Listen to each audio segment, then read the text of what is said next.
Hello, hello. Welcome to the Gibson Museum's Fireside Chat. My name is Boris Brumfield, and I'm the president of the Friends of Gibson Museum, but I'm also president of the Lake County Historical Society.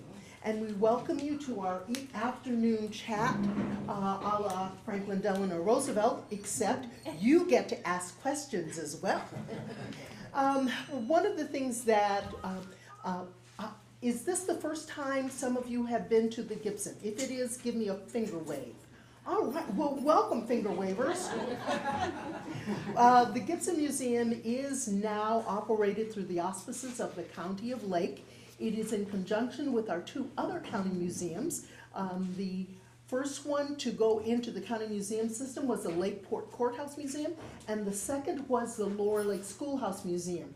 And though volunteers and people within the community and those who are passionate about history started the Gibson Museum along with Chauncey Gibson's great-grandnephew and some other great donors. We as a volunteer organization set up our own nonprofit, which is the South Lake Historical Society, South Lake County Historical Society, and then became the Friends of the Gibson Museum. The county has taken us into their museum system, so that's a boon for this as a museum. But they wouldn't have done so had the volunteers not created this magnificently professional facility that you see here today. So if you are a volunteer at the Gibson Museum, give us a wave, and those of you who are not, look back around. So we thank all of our volunteers. So even though we now have professionally trained staff who are getting us cataloged and getting us super organized, it is the volunteers who remain the heart of this facility. We have now memberships for our nonprofit, and the membership is $20 for a family, $15 for an individual. And so if you're interested in that, or we also have different levels of really big membership. If you'd like to make a donation, please consider doing that, and those will be in the back. In addition to our monthly fireside chats, we are having the second annual Battles at the Middletown Mansion. Last year, one of the honchos who coordinated that event for us was Judy. Yes, so we thank Judy and her husband Bob, and also Linda Moran.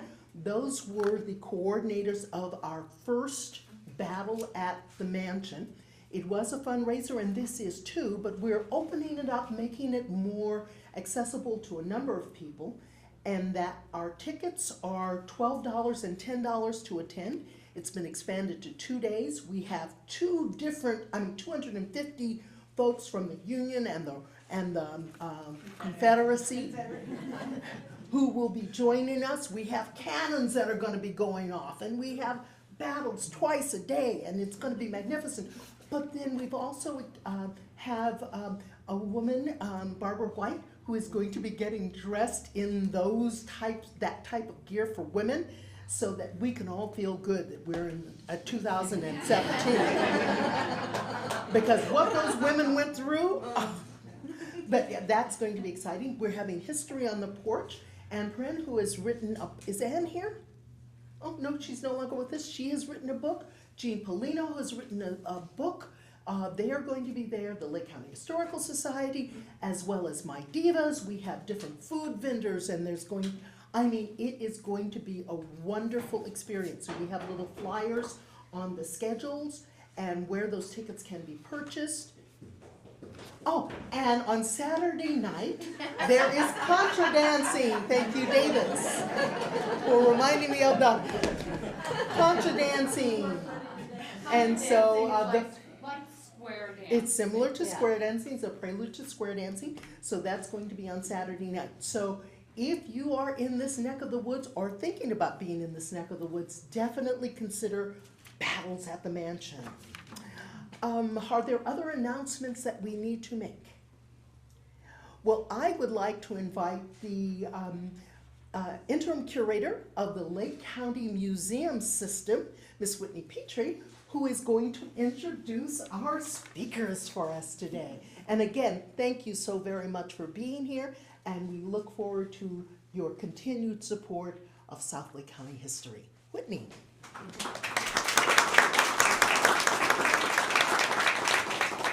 Thanks, Forrest. Those tickets that she's talking about, $12 for an all-day event. Beats anything out there. Costs $12 to go to the movies, so just want to throw that out there. So we're lucky that we have two speakers today. We have Anita Crabtree. Anita Crabtree was born in Michigan, and she's a relative newcomer to Lake County. She's only been here for 63 years, so she's pretty new. She actually married into some historical families in this area. Crabtrees have been here since the 1860s. The Moores, the Morrisons have been here since the 1850s. So she has those ties to a lot of our genealogy families that are in this area. She really delved into genealogy about 20 years ago when her mother was living with her, which happens when your family is with you and you start to hear some of those stories. It gets that appetite going for where do I come from? What other stories are out there? So that's, we're very, very lucky to have her come speak. She works with the Genealogy Society pretty heavily. She's been a mainstay with them for a very long time, which we're lucky to have. I would also like to introduce Rose Davidson, who is the great-granddaughter of Belle Davidson, who was the founder of the first historic courthouse museum. We have records of Belle approaching Board of Supervisors saying Lake County's unique, we have some awesome history, let's get a museum going. Rose Davidson is currently the president of the Genealogical Society. She was born and raised here. And with that, I'm going to let our speakers take it away. Thank you guys very much.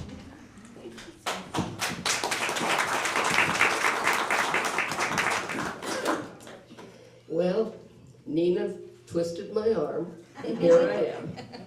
Please excuse me, I apparently have allergies that are affecting my voice, so hopefully it'll last. Did any of you read that article that Nina put in the newspaper yesterday? I didn't know whether to laugh or groan. She listed me as the eminent Lake County genealogist.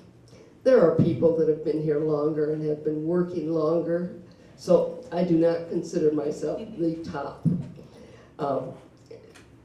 person in genealogy. The fact that, again, I got suckered into taking over the Lake County Gen website probably 16, 17 years ago,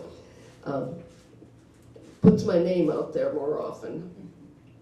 But anyway, how many of you have never really looked into your family history, never done any genealogy?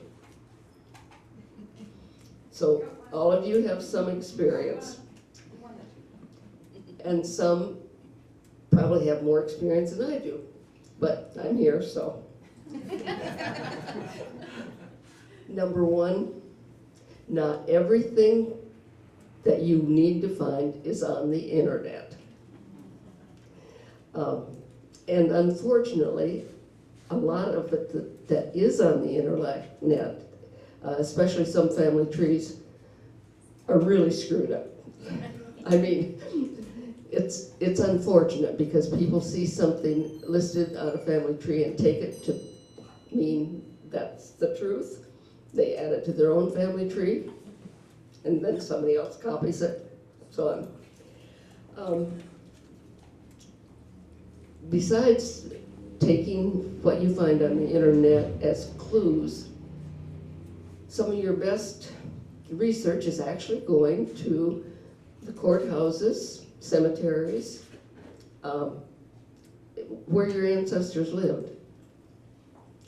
For instance, one of my great-grandfathers and the oldest son died in Dakota Territory in 1866. The wife and other children returned back to Michigan. So I assumed that the two were buried in Dakota. It was North Dakota where they lived. I assumed they were buried there. When I went to the courthouse back in Michigan, there they were listed in the death records for the Michigan County, with the notation that they died in North Dakota, or Dakota Territory. When I obtained a map of the rural cemetery, very small cemetery, families, just a few families buried there, it included the plot that my great-grandfather had bought before he left Michigan, and there were 2 X's on it in his plot. So apparently my great-grandmother brought their bodies back and buried them in Michigan. I never would have found that if I hadn't gone to the courthouse and gone through the records. Going to courthouses, cemeteries, sometimes you get to a cemetery and you have a big family plot, and you'll find names that you don't know who they are, but you write them down and then you start researching. And you sometimes find things that you weren't really aware of. You can find surprises, some of them good, some kind of embarrassing. That's all. One of your first things you need to do is talk to your living relatives. I'm sorry that I didn't start getting into this while my mother's mind was a little more clear, because by the time I started asking her questions, she gave me some answers that I have since found were wrong. But, you know, you just don't know. You're following your genealogy, you're following your ancestor, your great-great-grandparents. Don't ignore their siblings. I mean, you can find so much information about your own line from some of their information. I found a history of some county in Iowa, I think it was, where the brother of my great-great-grandfather had lived. And in this history, it said that he remembered when he was growing up in New York State that the family only spoke Dutch at home. I didn't know my family was Dutch. There was a few clues because several of the family married into definitely Dutch families. So, but I had no proof until I found this biography. I connected with another descendant of another sibling, and he sent me a picture of my great-great-grandfather. Well, I had pictures of his ancestors. Now, I'm sure my great-great-grandfather kept a picture of his own, but who knows which of his descendants has it. You stop and think about a great-great-grandparent, how many descendants do they have scattered? And where are you going to find unless you connect with them? And do connect. Try to connect with these descendants, because you'll be surprised what you'll find. They can give you the clues. And genealogy just never ends. It doesn't. Just last week, my cousin and I finally found the death date and burial place of one of the relatives that we have chased across the country from Canada to middle of the United States to Washington. And not that she was any help, she changed her name, first name. And the only reason we ever connected with her again was going through her children and grandchildren, because the grandchildren ended up living with her in one of the census. And suddenly Rachel had become Corrine. Okay. The other thing was that in her father's obituary, it listed her name and even then had a different last name, completely last name, and she was living in Washington, and then we lost her. Even her descendants didn't know that her original name was Rachel. One of her great-granddaughters was also named Corinne, and she came to visit me. And she had no knowledge of this Rachel. But still, her father was listed.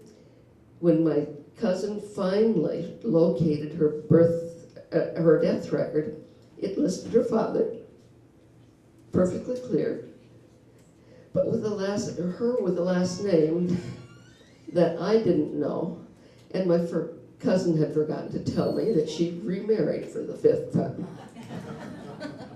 Maybe I would have searched for her earlier if I'd known her last marriage, but it suddenly, out of the blue, you will get an answer that you thought you were never going to find. We do a lot of research on the internet. You can't help it. Sometimes you can really find some great, sites. And of course, Family Search is free. That's the LDS website, and they are putting thousands of records online every day. They're getting more actual images. You can get death certificates, sometimes birth certificates, family registrations, marriage data. Ancestry, of course, is still kind of listed as the top one, but Ancestry is not cheap. So you really need to want to do some really big research before you subscribe to it. There are many other family free genealogy sites. Find a Grave. How many of you have used Find a Grave? Find a Grave has become a real boon to people. If family members take the time to search out the grave sites, and you can connect them so that you can go from parent to children's, and then to their children. It can be a real boon. But I've also found errors where people have connected the wrong people. We have I can't think of their name, the Rife family in Upper Lake. They lived there for years. And when I was looking at their website, suddenly here is a William T. Rife, buried up in Butte County. Well, I'm sorry, but William Tibbetts Rife was buried in Upper Lake. This person had found a William T. Rife in a census and assumed that he was a child of the Rifes in Upper Lake. So I contacted the person, and I told them that the William T. Rife that was their son was buried in Upper Lake, and they corrected it, so there's no problem. So again, take some of that with a little grain of salt. Don't believe everything you find on the internet.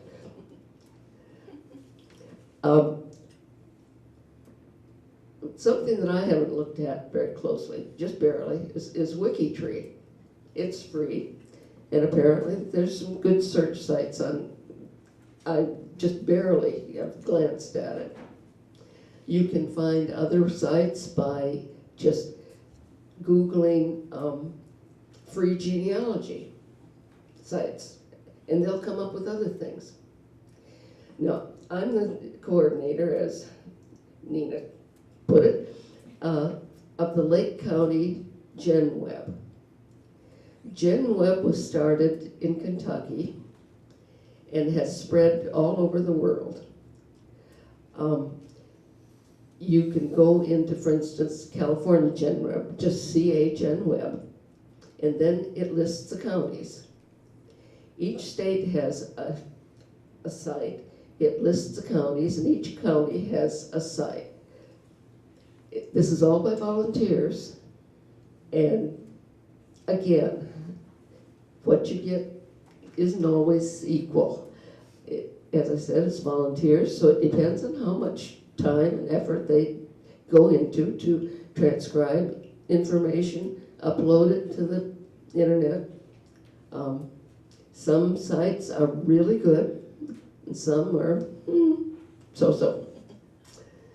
But it's a good source in many cases.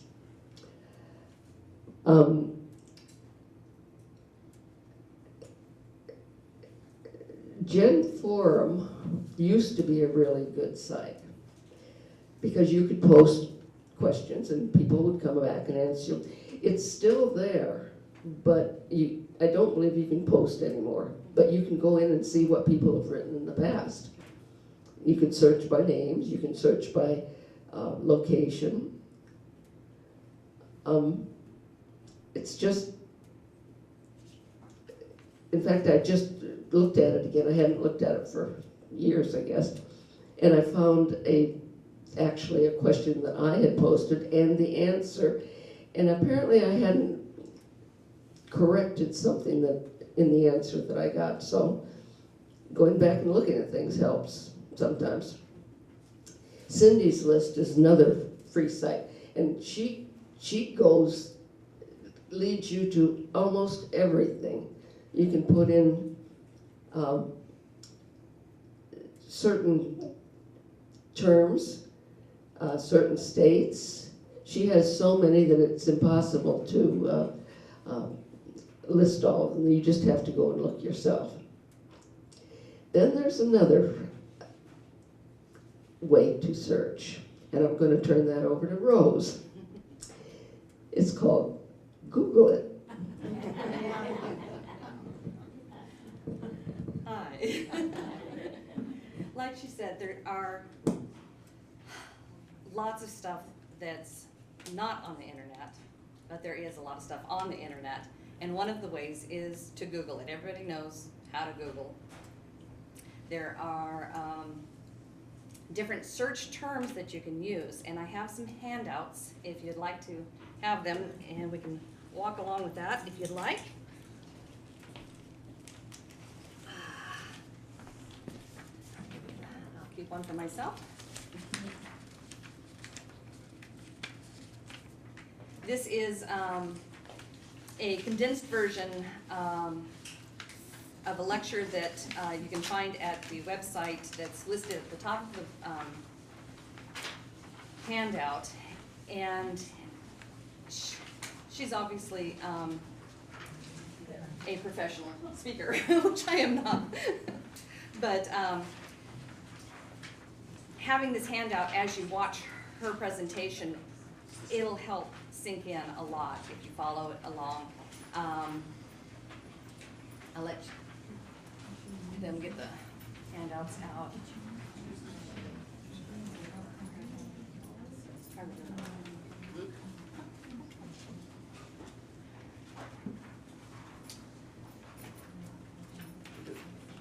So Google is a huge thing. And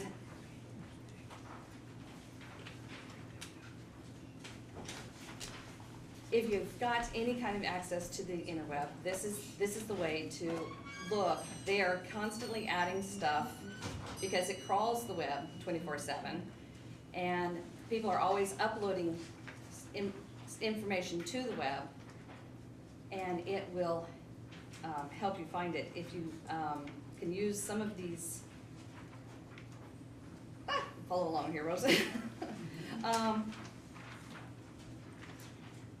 What we recommend is on the number 2, it says to get a Google account. Does anybody not have a Gmail? Let's put it that way.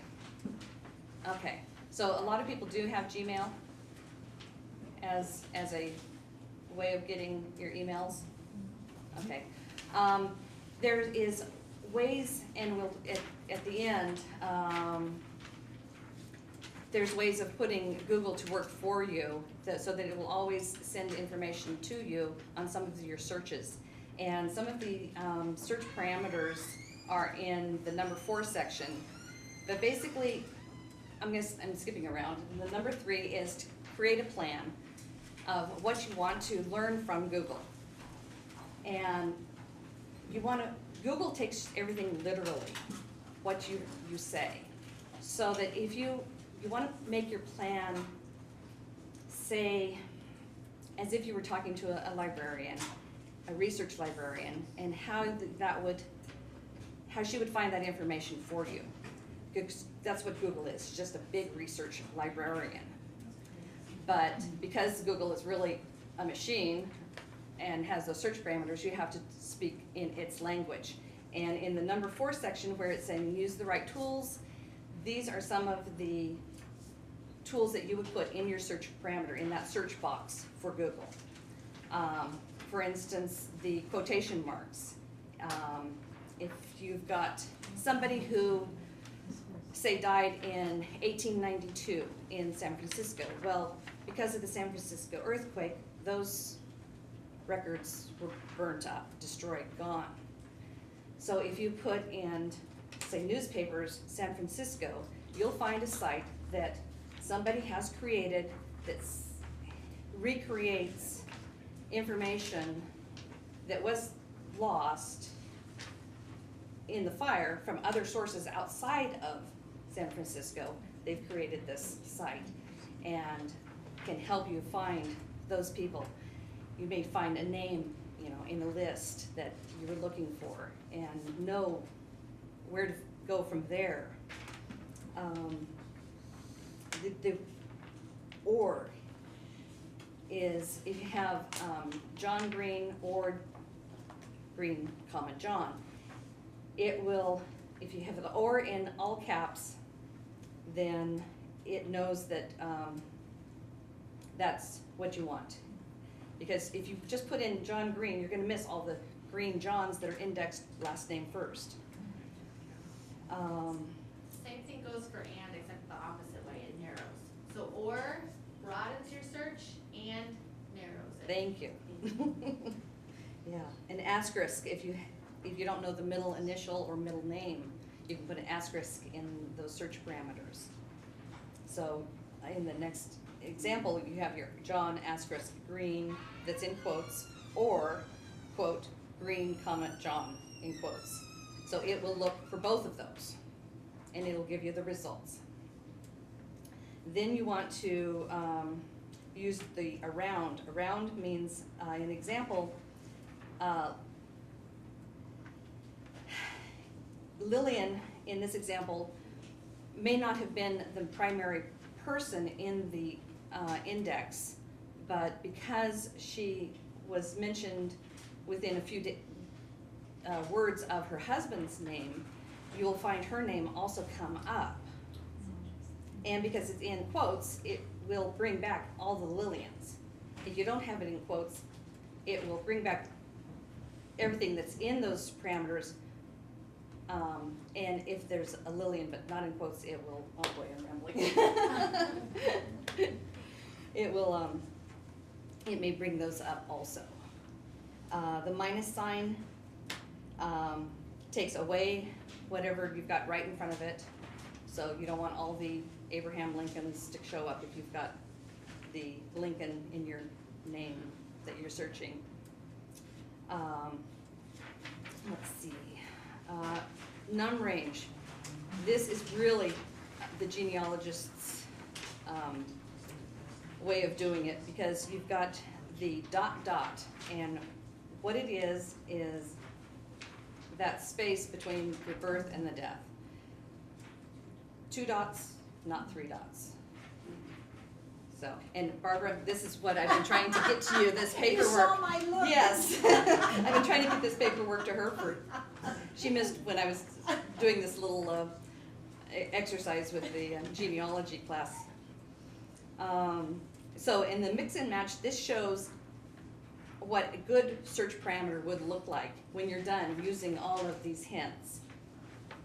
And so we've got your quote, the last name with an asterisk, so because we're not sure if it's a middle initial or a middle name, and then the last name ending the quote, and then the initials and the last name in a quote, or the last name first and then the first name. And because this particular person was in radio, she decided to eliminate all instances of Google giving her back these parameters with that radio person that had the same name. And then she did a num range of 1880 through 1930, so that it narrows the search down to that time frame for those search parameters that have been set right before. Then, because they lived in Winthrop, she put Winthrop in quotes and just threw in the name Lillian just in case, to help tie in that Lillian was also the wife of this person, to help her eliminate that anything else didn't match. So once you've done a search parameter like that and you're starting to get the results from Google, then you can set up your Google alerts with using your Gmail, and you can go to Google and find out how to do this. Google will tell you much better than I. And with your Google alerts, it will constantly be searching the web using the search parameters that you have put in, and it will email you the results. While you're sleeping, it's doing your genealogy research. This is wonderful. So I don't want to dwell a lot on this, but I do want you to have this as, if you do any kind of Googling, this will help. This will help a lot. The other thing, the toolbox was Google Books. They've scanned a lot of books, and this is a way to narrow down your results, is to go to Google Books and then put in your search parameters. Google Scholar. There are people who write scholarly papers all the time, and they could be doing it on your ancestor that happened to help found a colony in Florida or wherever. And no, I don't have any Italian in my blood. I've looked, people tell me, you must have Italian. No, I don't. I just talk with my hands. But anyway, so you can find that somebody may have done a scholarly research by going to the Google Scholar. If you put in the name, do your search parameters and the location, and it might be that it's up in North Carolina instead of Florida where this person lived, because that's where the scholar submitted their paperwork. Google Patents, if you've got an ancestor that is an inventor, you're going to find those patents. You're going to see those drawings that were done. It's pretty cool. I found quite a few patents. It's a neat feeling. And then of course YouTube. She in her lecture she has a really cute example that involves a fire dog, and you'll just have to go see. So I do highly recommend you check out her website and watch this lecture for real.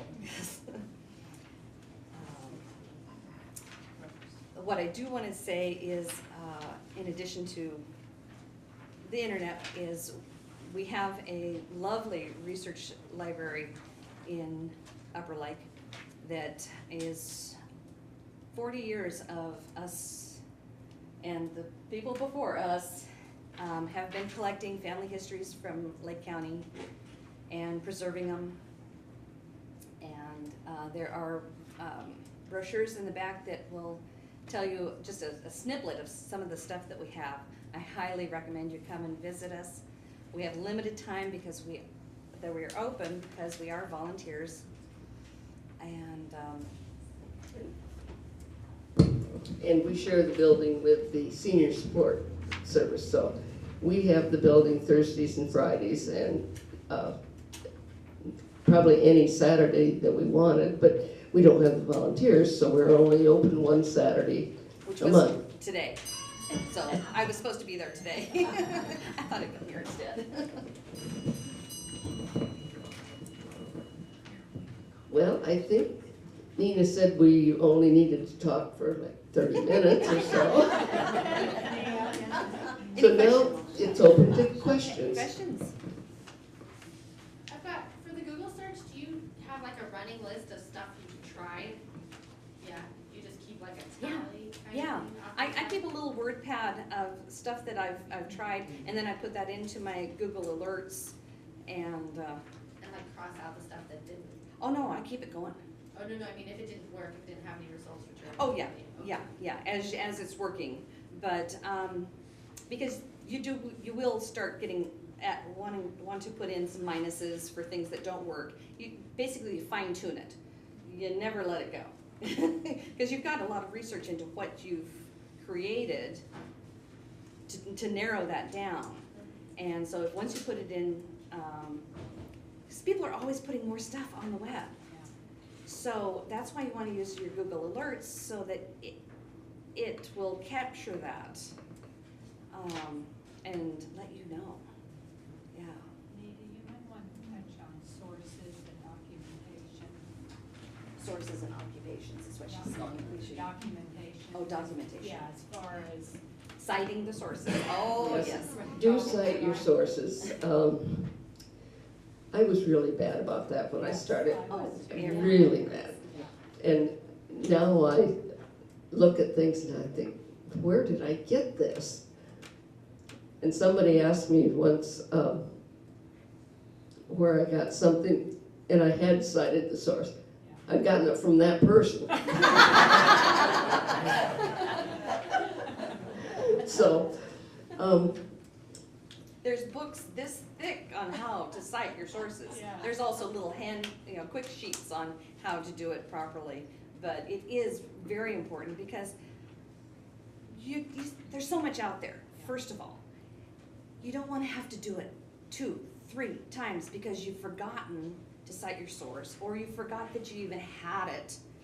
It's always good to look at what you've got in the past and revisit it because, oh, it's like Christmas. Wow, I didn't know I had that. Yes. It's wonderful. The other thing we discuss in our Tuesday classes, which we have weekly in Lakeport, and again, the information's back on our brochures, and welcome, anybody's welcome, is we talk about organization. That's a big thing. We're all bad at organizing. But it really takes a certain methodology for what works for you. And so what she does is not what I do. that's the whole thing. There are so many, and you can watch videos on organizing your records and your research. And every one can be a little different. You know, how you store the things, how you,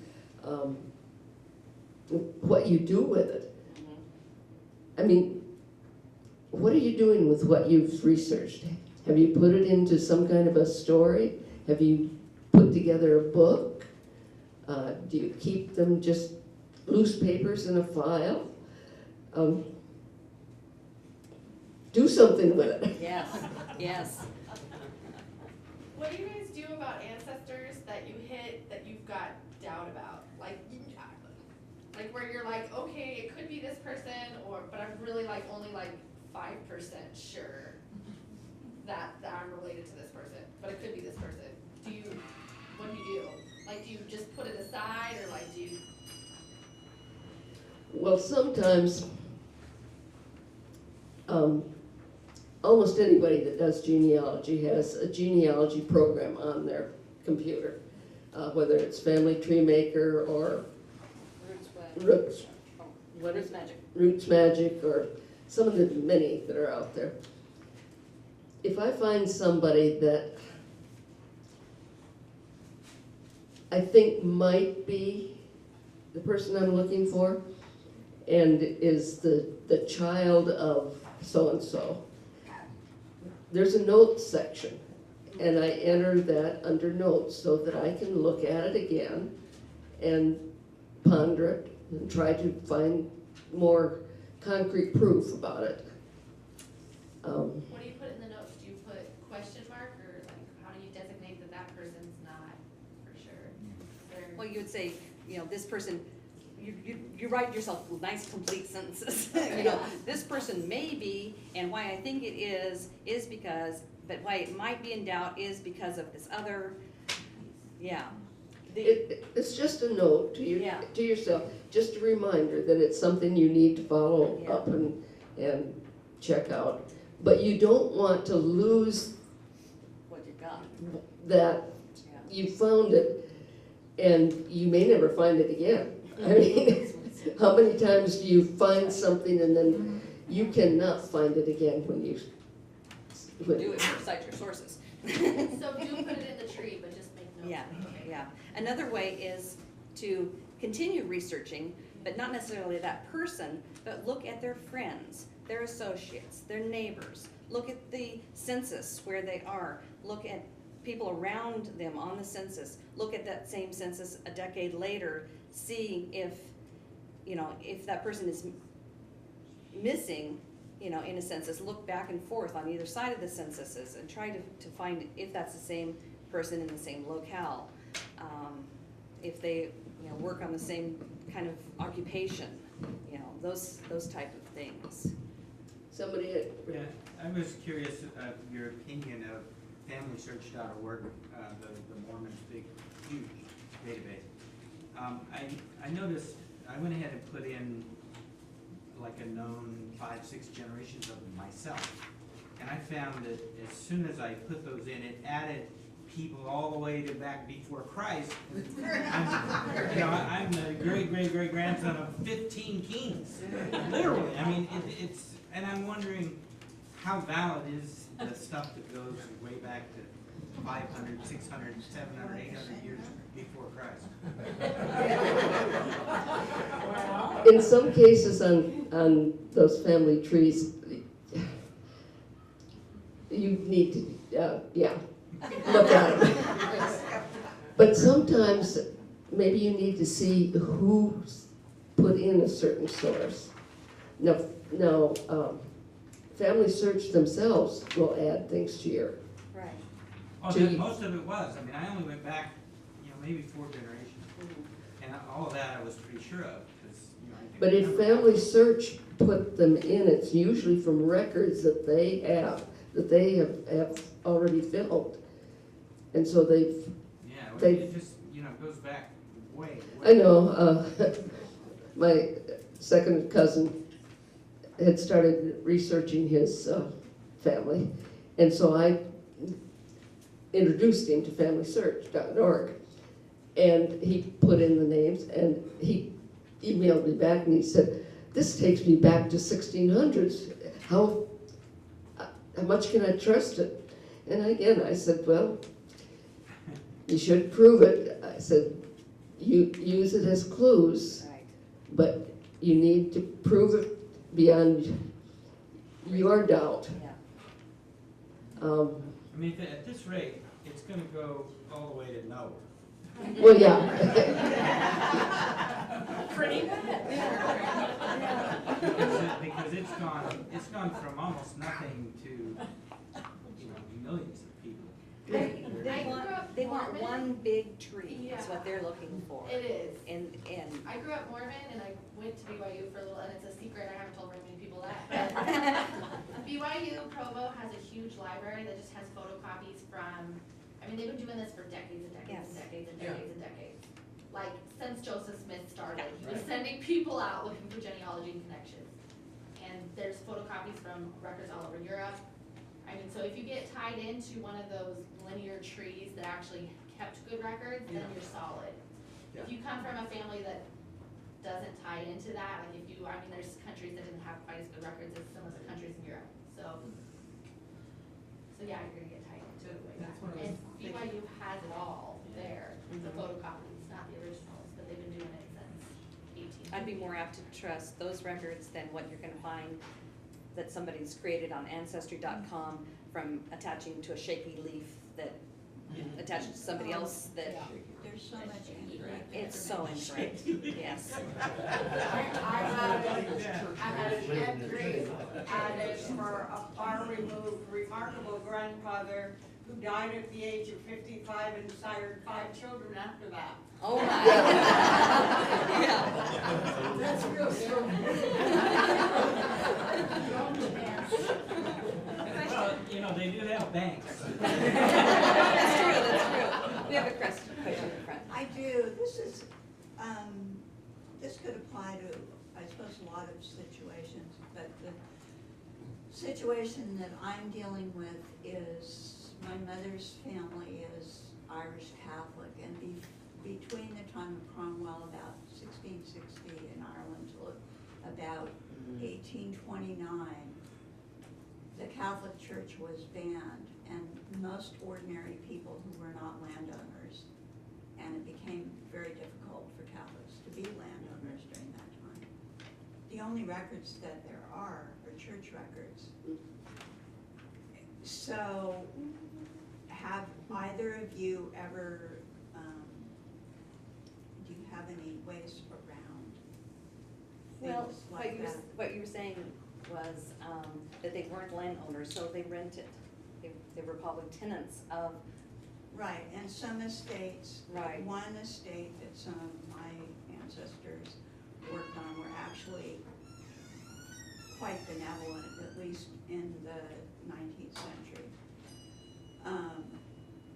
And I have found, I found that one of my great-great-grandmothers buried 3 husbands, and before she came to New York after the famine. I have found some things, but there's just this big, it's like the 1890 census. Yeah. There's just this gap. Yes. And so you have to Work around it. see yeah. what the workarounds are. And that was what I was asking you Yeah. about, is suggestions for workarounds. Have you looked at Griffith's valuations? I have, Okay, okay. That would be my first suggestion, is Yeah. to look for names there. yeah, that's how I found out about the third Yeah. husband. There's a, I'll get the name in just a minute, but there is a, it was at Roots Tech, and they were just opening up all of the Catholic information, and I'm trying to remember the name off the top of my. So the site is Roots Tech? Roots Tech is a genealogical conference that they have once a year in Utah. And I saw this, but look on rootstech.com.org. That's all right, I'll find it. Yeah, Roots Tech. And there will be, it's one of the major sponsors that was there, had just made a big announcement about the fact that they are going to be, the Catholic Church has opened up a lot of the records that they've had to this company, not only here in the United States, but also in Europe. So, Okay, well, that's good to know. I wish I could come up with a name. Maybe by the end of the day I'll have it. I want to say that Ancestry announced that they They were have- adding, Yeah, I'm sure they got in on it. and that's part of the problem with some of the websites that used to be free. Ancestry has bought out so many of them.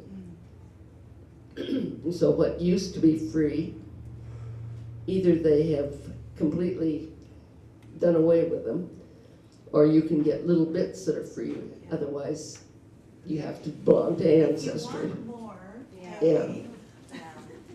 It's $20 a month, you know, so it's worth it if you really wanna do the data mining. You know, data mine it while you've got your subscription going. Your tree will still be there, you just won't be able to access the actual documentation, but you can, once you have the subscription, you can download those documents onto your computer, then you have them. cancel at the end of the Yeah, yeah. And then you can work on it, and there's a lot of other free sites. Yes, question? Well, I think that some libraries also provide some of those sites True. free of charge, as well as, I believe, the family history centers Family History Center has Ancestry and it has, Thank you. My Heritage, or Um, something like that. Yeah. what else do they have? My Heritage, Yeah, maybe? I think that's what she Yeah. just said, my Oh, heritage, okay. yes. We can do,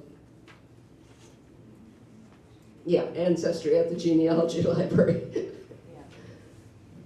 But in all honesty, it's through our own private subscription, so. Yeah. You had a question in the back? Yes, which software do each of you use and why? Ah, which software do we use and why? I'll let you start. I use Family Tree Maker simply because that's what I started with and I hate change, so. In fact, I don't always upgrade because sometimes they upgrade and I'm completely confused. And I'm happy with what I have, it puts out the reports I want, but I use something called Roots Magic, and it can be a standalone on in my own site, or I could also upload. It can search the web from my tree out there. You know, I have somebody I'm looking at. I can search the web for it. Very reasonable price. They do upgrades, but the upgrade is very reasonable. And I like it because it helps you do those, citing the sources, it helps you organize, it does all the different reports where you can print out, the fan charts, this charts, that chart. It's great for prepping for family reunions, so you can have those big, long wall of ancestors and people go, oh, there I am, or hey, you missed me. Okay, here, give me your information. well, actually, Family Tree Maker will do all those Yeah, things a lot of too. them do, yeah. Yeah, you can search the web or you can upload, but So I have a technical question. I'm an engineer, so if you could bear with me just a second. Sure. If you take me and I look at my parents as 2 people, and I look at my grandparents as 4, 8, 16. If I go back 20 generations, that's 1 million people, right? Somehow that's got to start going down because we got to get down to when there was only 1,000 people on the earth. So how does it go backwards? Is it just total incest at some point? There is a lot of intermarriage. It is? I mean, Because I can't think of any way that it goes down unless you start marrying your brothers and sisters. well, cousins, a lot of cousins. Yeah. Plus, I think you're thinking, if you start with the 1,000 and go down, but then you're looking at just you. You know what I mean? If you were to look at the whole humanity's family tree, it's always gotten bigger the whole way down. You're looking going up just for That's me. a good explanation. Yeah, because I'm only in a little slice going back. You're just a slice. Yeah, Just just a a whole tree. It starts with 1,000 and goes wide. That's good. I like that Yeah, our tree's explanation. upside I down. have a lot of friends that are in that same dilemma all the time. There's something wrong with it. It has to eventually go back, but it doesn't. With your family, Our it doesn't. tree starts, it's like a hanging tree. Just 6 billion, 1,006. What are we at? Population? Anita, you might mention also writing to various libraries that have genealogy segments to them if you can't run to the next state where your relatives are. Doing it the old-fashioned way. Yeah. yeah, right. Their response is sometimes phenomenal. Yeah, write to, or contact, email, write, whatever, genealogy societies, historical societies, museums, in the area where your ancestors lived. If they're too far away to visit. And you'd be surprised what you find in some museums. One of the Moore family have this great distant, don't ask me what cousin, who lives in Argentina. He's a judge there. Because William Moore migrated after the Civil War, immediately after, from Lake County to Argentina. And they lived there for 9 years, and one of their sons married. And so when the Moore family migrated back to the States, the one son lived there. So we've got this relative in Argentina, and he is a historian, unbelievable. He comes to the States every 2 or 3 years and goes to various places where relatives lived. And he was with some second or third cousins down in Texas, and they went to the different sites and different museums, and in one of the museums they found the family Bible that listed all of the kids up until the owners of the Bible died, so the last 2 or 3 kids weren't listed. But it proved that this was actually our ancestor and gave us another generation back on that side of the family. So you never know what you're going to find. And that's why contacting any of the descendants of siblings of your direct ancestors is important. I told you I got the picture of my great-great-grandfather. Well, in another case, we contacted a descendant of a sibling of another great-great-grandfather, and he had the family Bible that took us back to the Soule family, that took us back to the George Soule, who was on the Mayflower. If we hadn't connected with that descendant, because you don't know who has all this stuff, somebody probably has it. Hopefully. But finding them, you know, I personally have a little photograph album. And it had been in the family, leather bound, you know, the oval photos, some tin types. And nobody knew who it belonged to. We loaned, and most of the pictures were identified. We loaned it to a family reunion because one of their family members was in the thing. When they got it back, we got a question, and there's this picture of this really ugly old woman. I mean, I used to show it to my kids, saying, "That's your ancestor." Anyway, and it was labeled Grandma Cyrus. So this person that had borrowed it said, "Well, was that Matilda Cyrus?" And my husband said, "Oh, I guess so. That would be his great-grandmother." When I got into genealogy, Matilda Cyrus died at 24. So this was not Matilda. So the picture was taken in Napa City, and they spelled it N-A-P-P-A. But the Cyrus family had migrated to Napa. They lived in Calistoga area, and we finally determined that it was Rebecca Cook Cyrus, the mother of this bunch of people that had migrated to Calistoga. And so we identified her. So then when we started doing the genealogy, I found out who Robert Moore was and William Moore.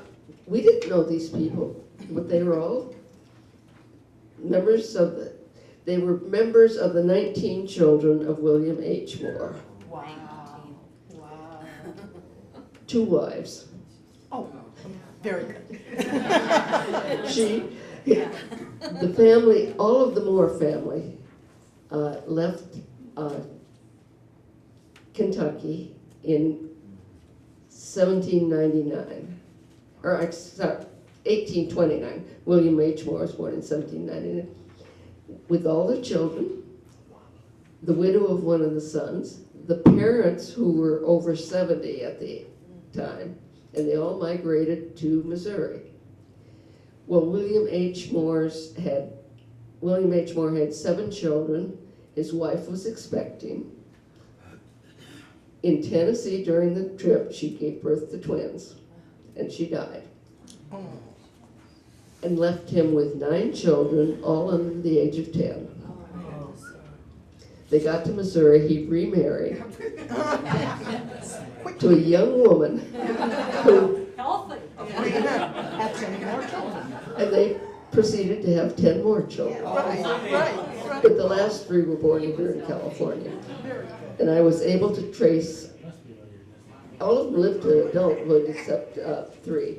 And I was able to trace all of those children and their descendants, except for one, and I have a suspicion of what I think happened to him. Anyway. Well, this has been wonderful. We certainly appreciate both of you being with us.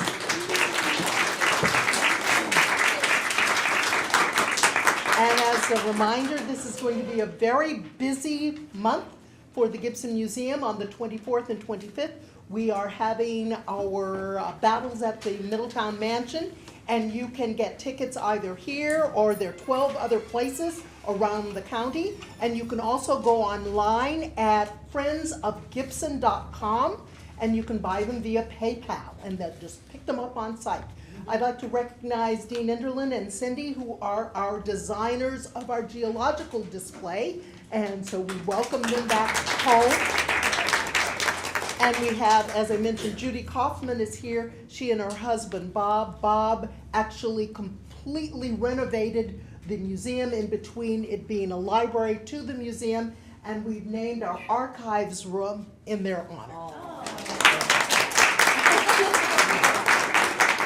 So if you have more questions, please feel free to ask them after.